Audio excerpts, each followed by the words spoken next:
The night had fallen heavy on the city, a restless kind of darkness broken only by the neon flickers of bars, the steady hum of late-night diners, and the hiss of tires cutting through rain-slicked streets.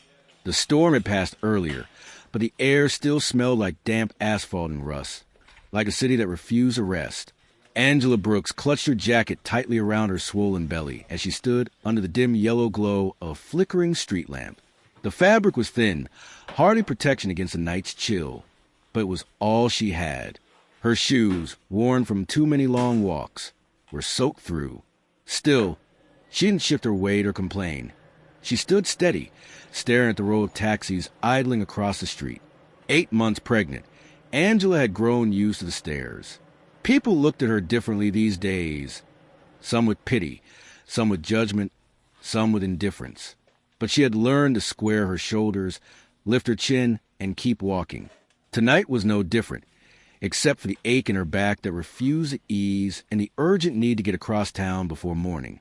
The hospital wasn't calling her in for labor. No, not yet, but she had an appointment she couldn't afford to miss. A specialist had agreed to see her, one of the few who still honored her insurance, and it had taken weeks to secure the slot.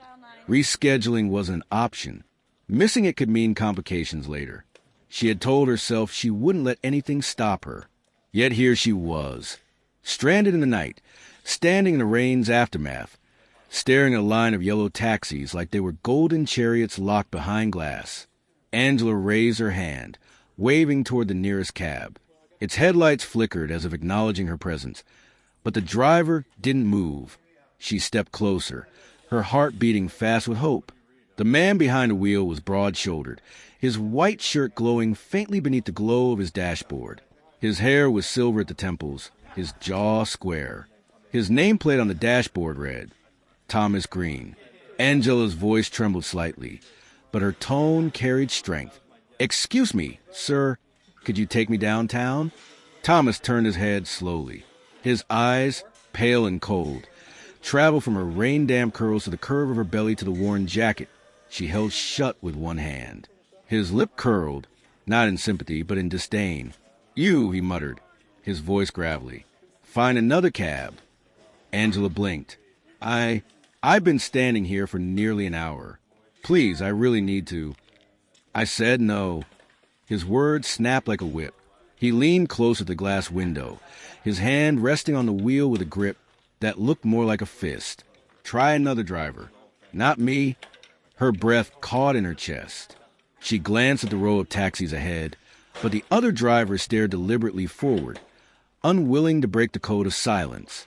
A rejection from one was as good as rejection from all. Angela's throat tightened. "Please, I'm pregnant. I just need a ride across town." "I'll pay." Thomas slammed his palm against the steering wheel, the horn blaring like a warning shot in the quiet street. Angela jumped back, her hand instinctively covering her belly. "Didn't you hear me?" His voice was sharp, each word cutting deep. "I don't take people like you." The words weren't new.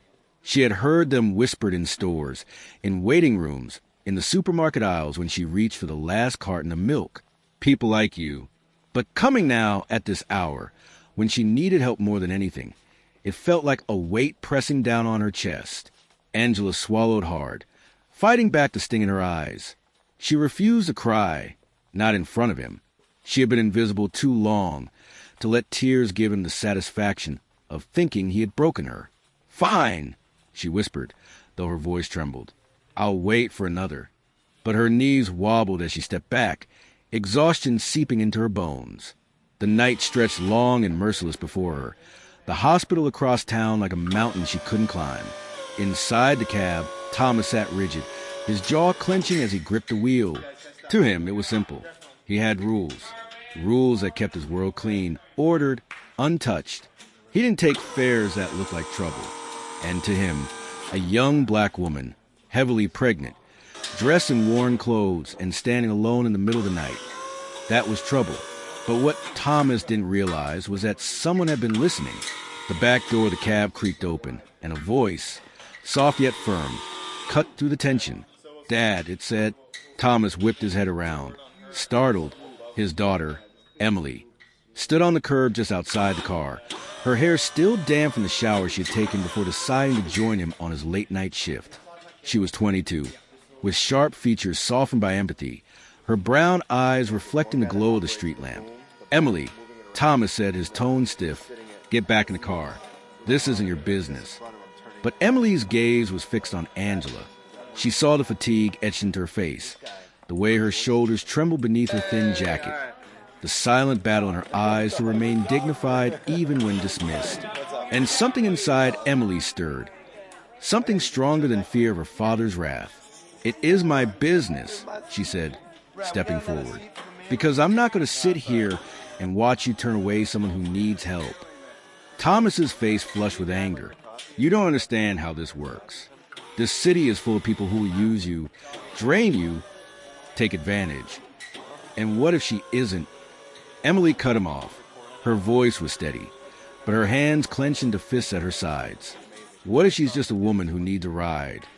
Angela watched in stunned silence. No one had ever stood up for her like this. Not in public, not against someone with authority. She wanted to speak, to thank Emily, but her throat felt too tight. Thomas slammed his fist against the dashboard. "You don't get it, Emily. I know people like her." "No, Dad." Emily snapped, her voice rising with fire. "You don't know her at all." The words hung in the air like lightning after a storm.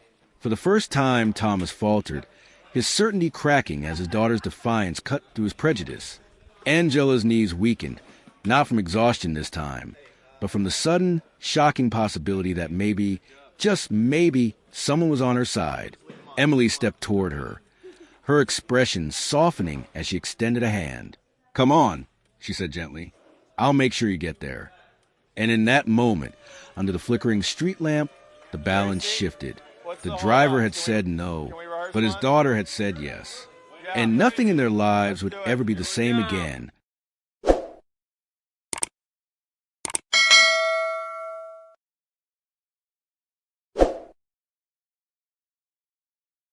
The silence that followed Emily's words was heavy, the kind of silence that pressed down on the chest and made it hard to breathe. Angela stood frozen on the sidewalk, unsure whether to step closer or retreat. She had been told no too many times in life to expect kindness without suspicion. Thomas's face tightened, his eyes flashing with something that was more than anger. It was pride, it was fear, it was the weight of years of prejudice calcified into reflex. His knuckles whitened against the steering wheel, the leather creaking under his grip. "You don't tell me how to run my cab," he spat, his voice carrying the sharpness of glass breaking. "You don't tell me who I pick up and who I don't. Get back inside, Emily, right now." But Emily didn't move. Her arms were crossed, her chin lifted with defiance that startled even her father. The glow of the streetlight cut across her face, catching the determination in her eyes. "No, Dad," she said firmly. "Not this time." Angela swallowed hard, her throat dry as dust. She felt caught in a storm that wasn't hers to fight, yet she was at its very center. Her hand instinctively cradled her belly as the baby shifted within, a gentle reminder that she couldn't just walk away. She needed this ride. She needed a way forward. Emily's gaze softened when it landed on Angela. "I'm sorry," she whispered, her words meant for Angela alone. "He doesn't speak for me. If you'll trust me, I'll make sure you get to where you need to go." Angela studied her carefully. She had learned the hard way to measure people beyond their words. But in Emily's face, she didn't see pity, nor the patronizing smile of someone trying to ease their conscience. She saw resolve, a choice. Angela nodded faintly. "Thank you." Thomas's palm slammed against the horn, the blare shattering the night air. His voice rose, hoarse and furious. "This is my car, my rules. Don't you dare defy me in front of..." He cut himself off, but the unfinished sentence hung there, unspoken yet deafening. In front of her, Emily's jaw tightened. Her heart thudded hard in her chest. She had grown up watching her father bark orders at strangers, dismiss neighbors, and mutter under his breath about people he didn't like. But never before had she seen it directed with such venom at someone so vulnerable. "Do you hear yourself?" Emily asked, her voice trembling, but with anger rather than fear. "You raised me to know right from wrong. To stand up when something isn't fair. Well, this isn't fair. This is cruel, and I won't be part of it. The street was quiet except for the buzz of an old lamp overhead and the occasional whoosh of passing cars. Angela felt the air thicken, every breath harder than the last. She shifted her weight from one foot to the other, her body aching from the long day, but her spirit holding steady. Emily turned back to Angela, extending her hand. Come on, get in. I'll take you.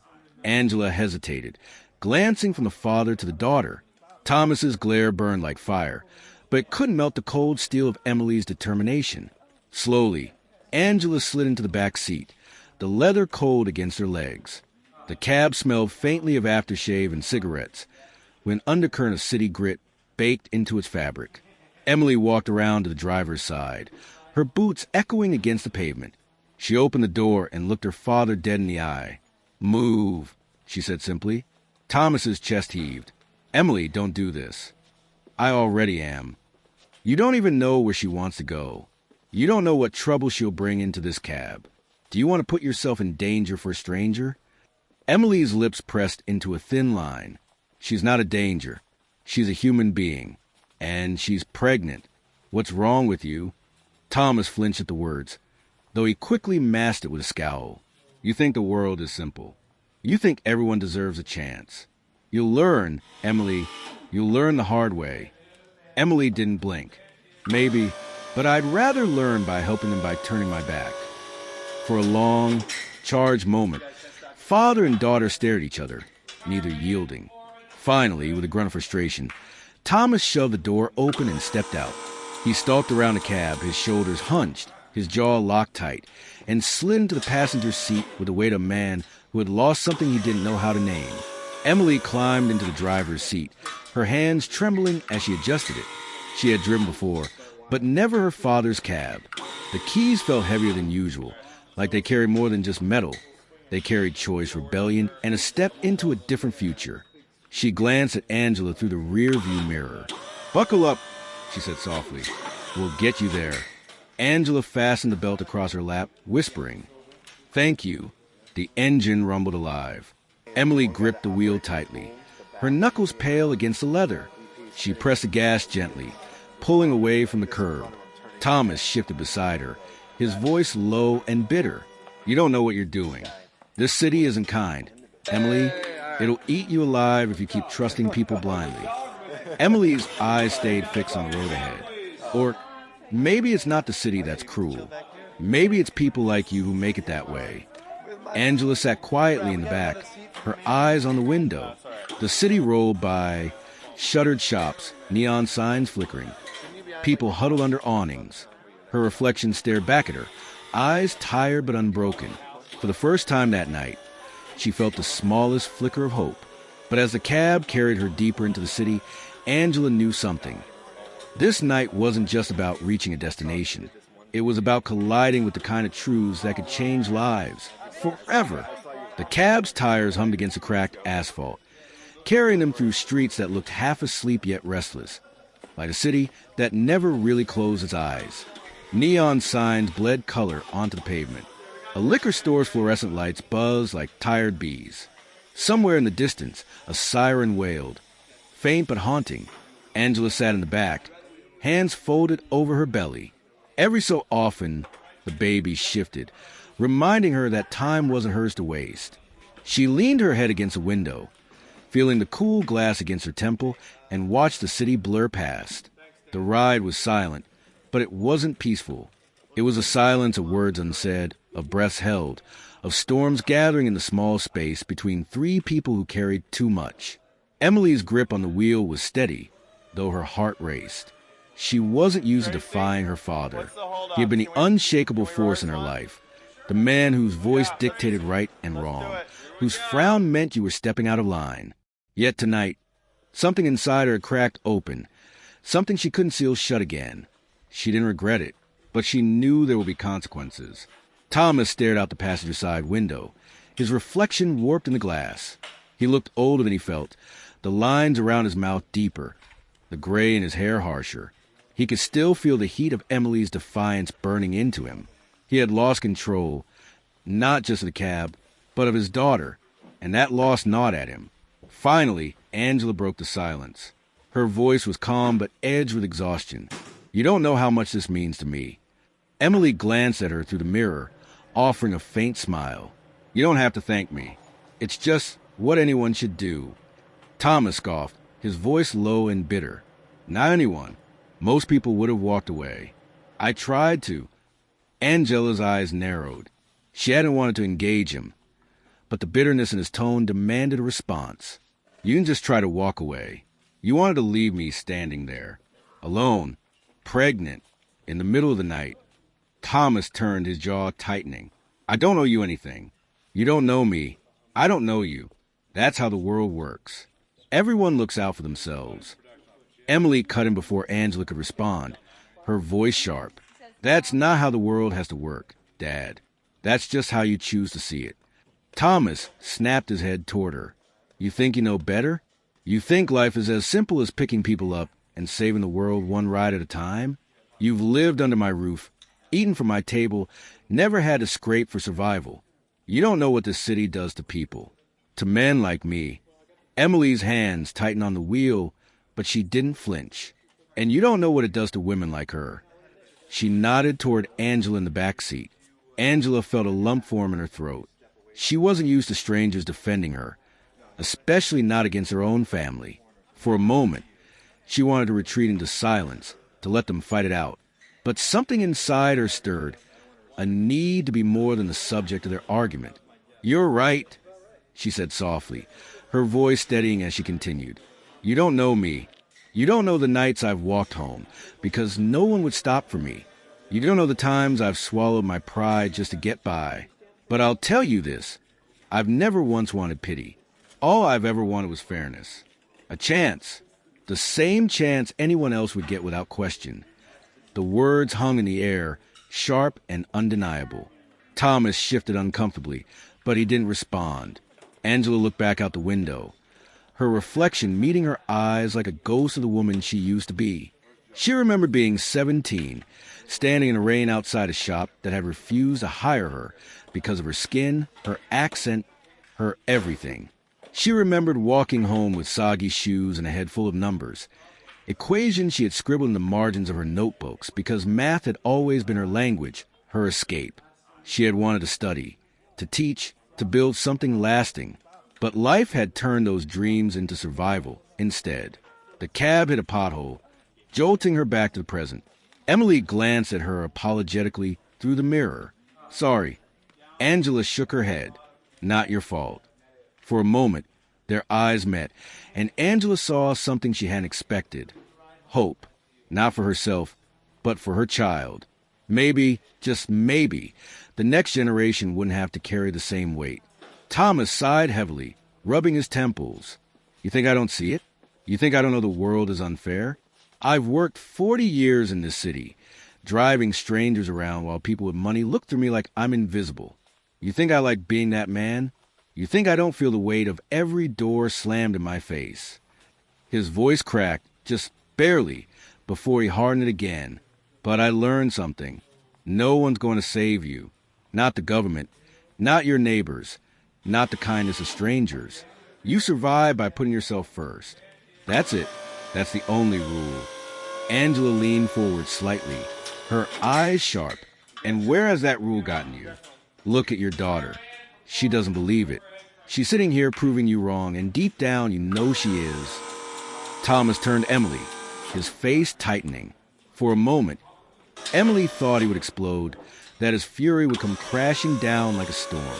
But instead, he slumped back into the seat, his shoulders heavy, his eyes clouded.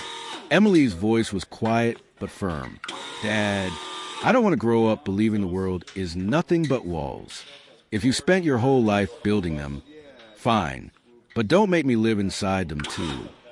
The cab moved through a long stretch of road lined with shuttered warehouses. The city felt emptier here, lonelier, yet inside the car, the air was alive with tension, with truths clawing their way to the surface. Angela closed her eyes briefly, feeling the baby shift again. She whispered a prayer, not for herself, but for the world her child would be born into. When she opened her eyes, She leaned forward and spoke quietly but with weight. Maybe tonight isn't about me needing a ride. Maybe it's about you needing to see what you've been blind to.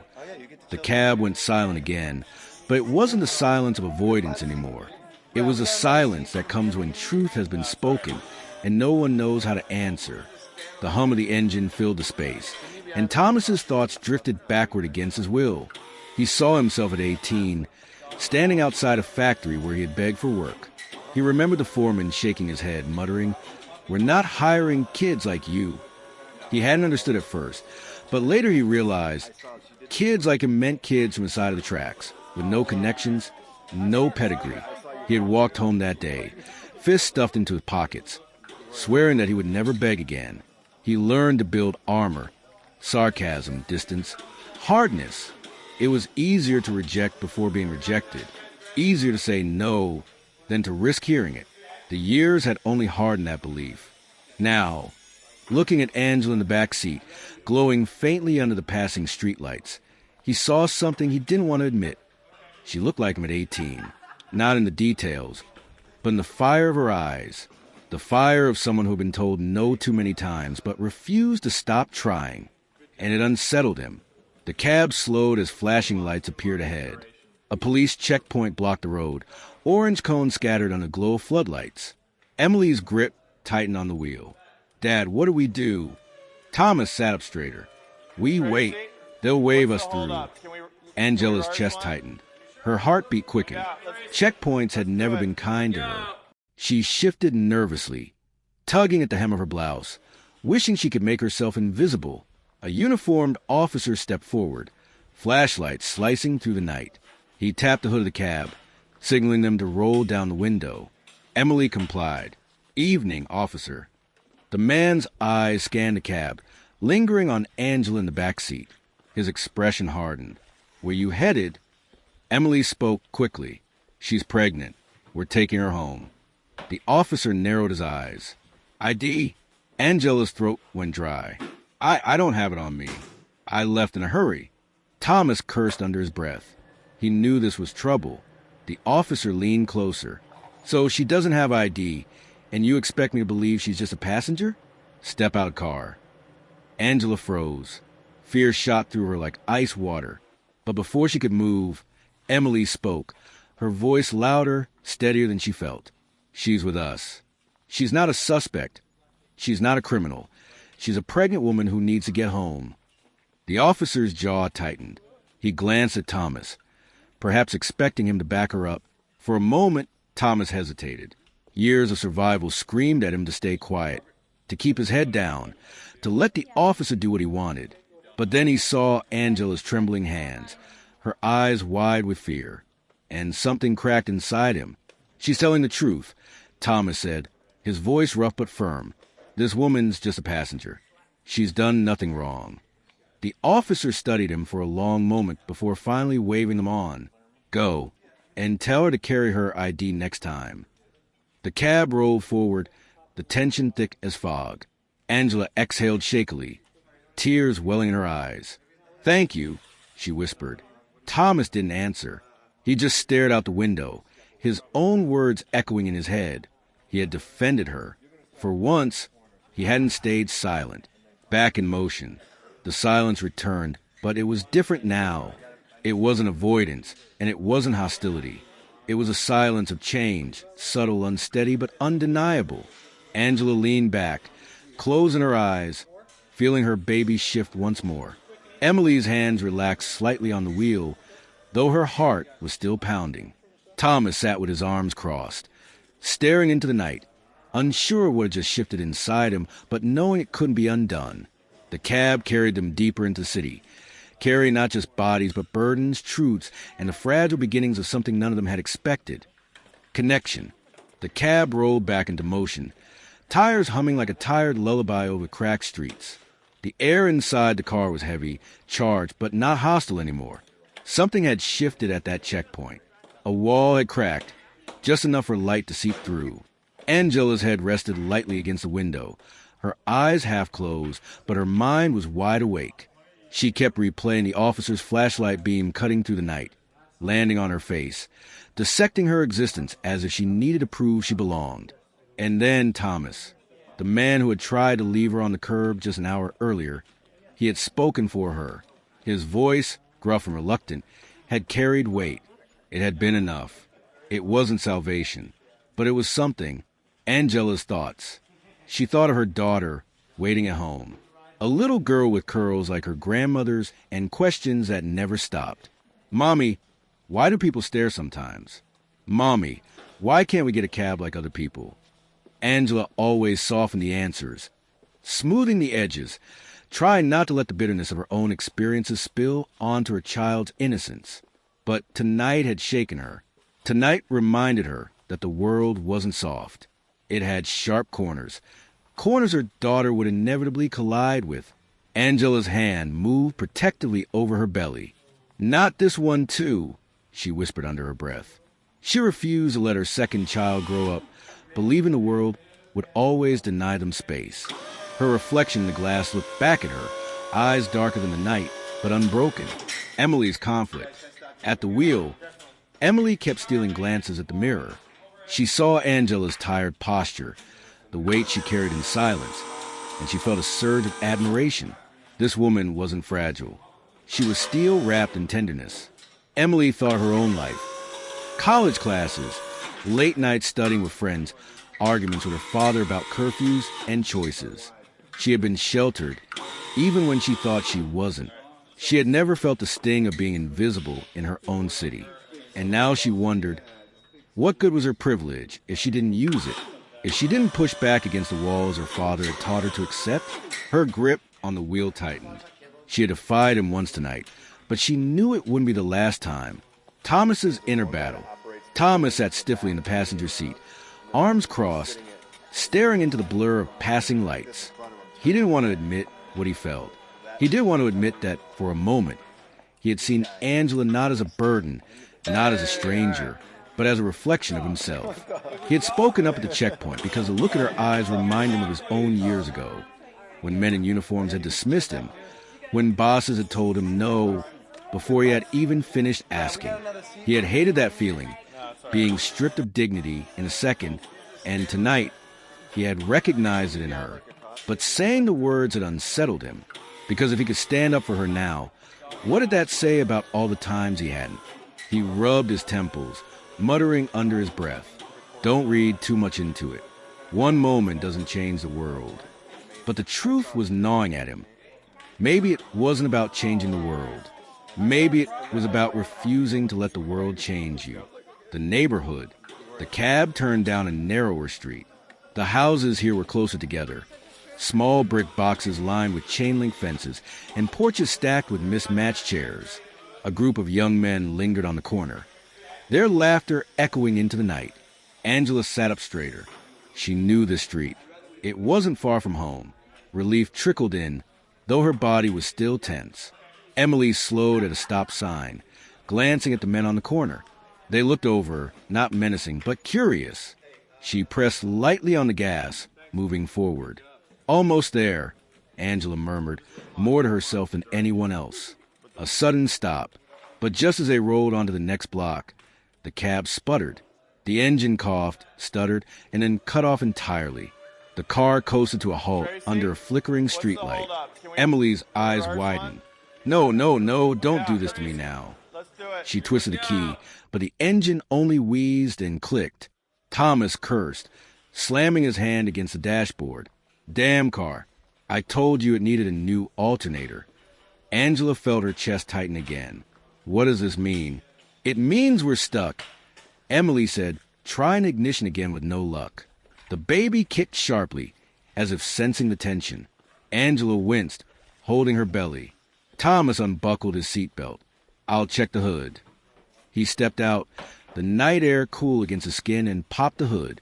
Steam hissed upward, curling into the streetlight glow. He muttered curses under his breath, knowing he couldn't fix it with bare hands. Fear in the air. Angela's eyes darted around.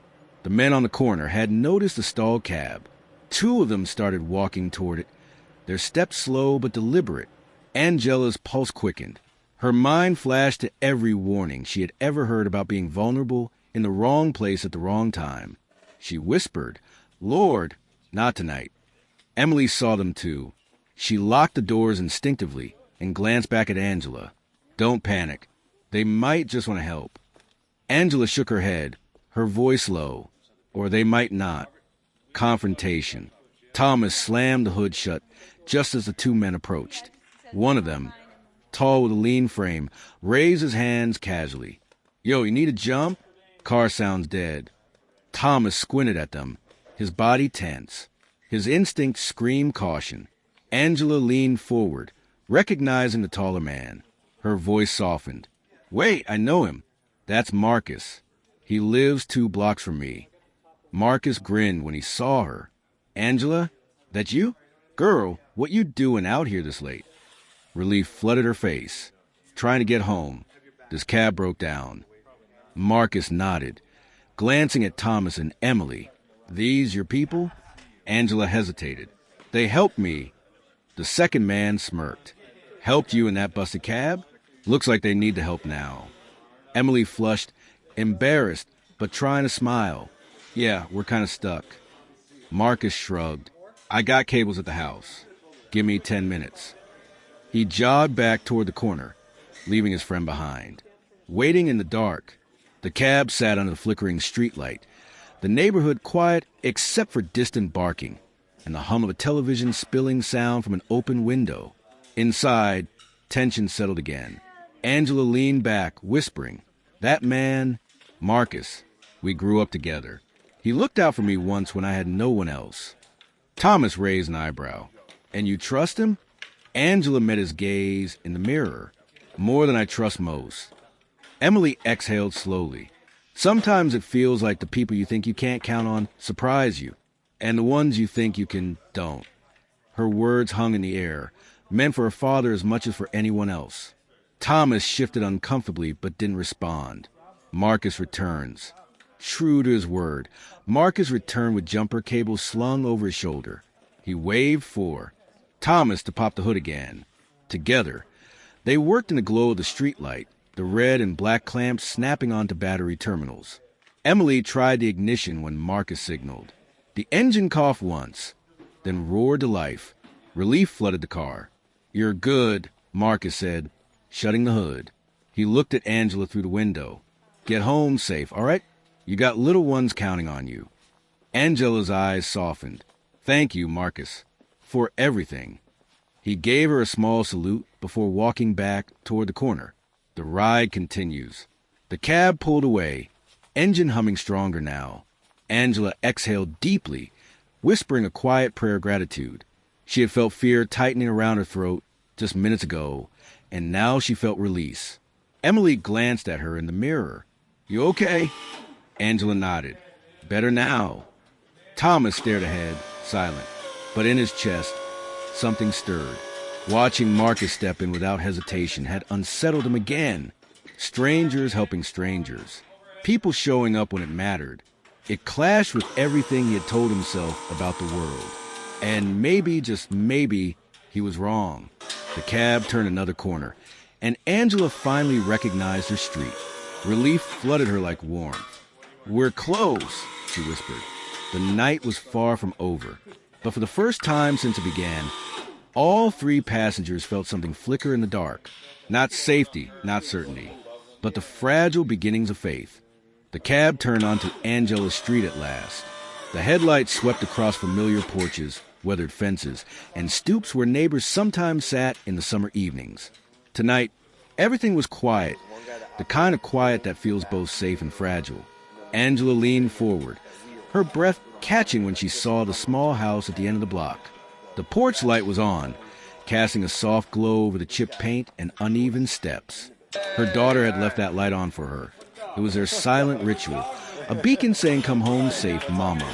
Her chest tightened. Home was only yards away, yet the weight of the night pressed on her shoulders heavier than ever. The arrival. Emily pulled the cab carefully against the curb. She glanced into the rearview mirror at Angela, whose hand still rested protectively over her belly.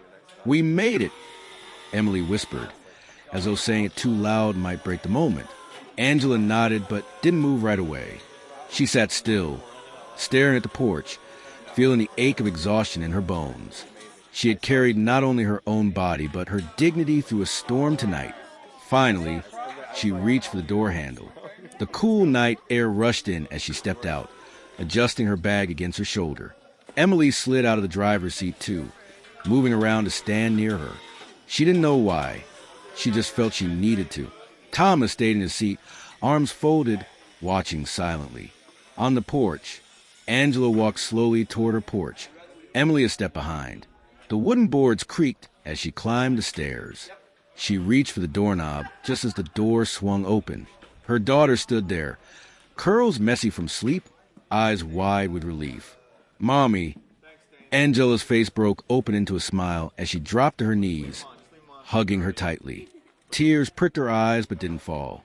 She pressed her face into her daughter's hair, inhaling the scent of innocence and safety. Emily watched, her throat tight. The scene before her was ordinary and extraordinary all at once. The unexpected visitor. But then, a figure shifted in the shadows just down the street. A man stepped forward slowly, carrying a folder under his arm. Angela's body stiffened instantly. She pulled her daughter behind her and squinted into the dark. "Angela Brooks?" the man called softly. Her first instinct was fear. After all, the night had been nothing but tests. "Who's asking?" she demanded, her voice sharp. The man stopped in the glow of a streetlight. He was middle-aged, wearing a suit that looked too expensive for this block. His expression was calm, not threatening. He held up the folder slightly. "My name is David Larkin. I'm with the Community Foundation. I was at the gala 2 weeks ago. I heard you speak." Angela blinked, stunned. She hadn't expected the night to end with another stranger, especially not one who seemed to know her. An offer. David took a cautious step closer. "Forgive me for showing up unannounced, but I've been trying to find you. What you said at that gala, it stayed with me. The strength you showed tonight." He glanced at Emily in the cab in the distance. "Word travels fast. And I think it's time people listen to you not just once, but every day." Angela's guard was still up. "Why are you here?" David opened the folder, revealing papers and letters. "I came to offer you something. A grant. Funding to start the community project you mentioned in your speech. A space for women like you, mothers, workers, dreamers, where they can learn, rest, and be heard. It's yours if you want it." Angela's breath caught. For years, her dream had been nothing more than scribbles on scrap paper, whispered prayers in the quiet of the night. And now, here it was being placed in front of her like a door finally opening. Her daughter tugged on her sleeve. "Mommy, what's a grant?" Angela knelt to meet her child's eyes, her voice trembling but firm. "It's a chance, baby. A chance to build something better." Thomas watches. From inside the cab, Thomas had seen everything. He rubbed his face with both hands, torn between disbelief and something like awe. The woman he had dismissed, the woman he had refused a ride. She was being offered an opportunity he couldn't have imagined for himself. It stung, not out of jealousy, but out of realization. He had been wrong, not just tonight, but for years. Wrong about people, wrong about life. For the first time in decades, he wanted to change, not because of shame, but because he had glimpsed what dignity looked like. And he craved it too. Emily's pride. Emily stepped closer to Angela, her eyes shining. "Take it," she whispered. "You deserve this." Angela looked at her, seeing not just a girl who had driven her home, but the daughter who had stood up to her father, who had chosen compassion when it mattered. Angela reached for Emily's hand, squeezing it once. "Thank you for tonight, for not turning away." Emily smiled faintly, her voice thick. "I won't forget this night. Ever." Acceptance. Angela straightened, her shoulders squaring. She looked at David. "Yes, I'll accept, but only if you understand this isn't just for me. This is for every woman who's been told no when she deserved yes. For every voice silenced when it should have been heard." David nodded solemnly. "That's exactly why we chose you." Angela signed the papers under the porch light, her daughter clinging to her side. A quiet goodbye. The cab engine hummed softly as Thomas and Emily prepared to leave. Angela walked back to the curb to see them off. Thomas rolled down the window. His face was lined, his eyes tired, but softer than they had been all night. "I was wrong," he said simply. "About you. About a lot of things." Angela held his gaze. Change starts with admitting that. He nodded slowly. "I'll try. For her." He jerked his thumb toward Emily. "She deserves better from me." Angela glanced at Emily, then back at him. "So do you?" For the first time in years, Thomas felt those words not as judgment, but as possibility. Emily leaned across, calling out, "Good night, Angela." "Thank you." Angela smiled faintly. "Good night. Drive safe." The cab pulled away, its taillights fading into the distance. A new dawn. Angela stood on the porch, holding her daughter close. The papers in her hand felt heavier than gold. They were more than funding. They were proof that her voice, once ignored, had power to open doors. She whispered to her daughter, "This is for you, for your future." The girl looked up, eyes wide with wonder. "And for the baby, too?" Angela smiled through her tears. "Yes, baby, for all of us." Inside, she laid the papers gently on the kitchen table, beside the scribbles and equations she had guarded for so long. Tonight had ended where so many nights began, in her modest home. But now, everything had changed, because she had been heard, because she had refused to be silenced. And as the first hints of dawn touched the horizon, Angela knew this was no ending. It was a beginning. It wasn't just about a pregnant black woman who asked for a taxi ride. It wasn't just about a driver who said no, or a daughter who said yes. It was about dignity, about truth, about how even in the darkest nights, the smallest acts of courage can light the way. Angela had walked through that night carrying fear, hope, and resilience. And by morning, she was not only home, she was free.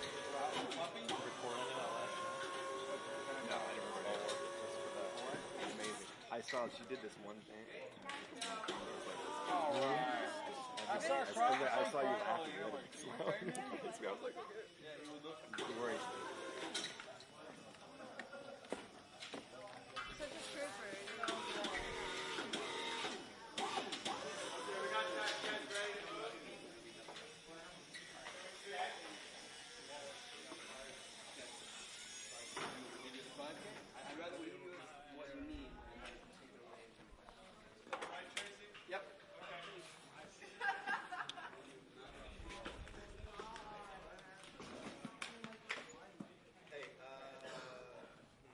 Thanks, Dane.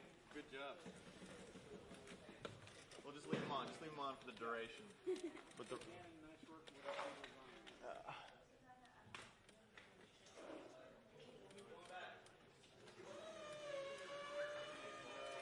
Tracy, what's the hold up? Can we rehearse one? Yeah, let's do it. Here we go.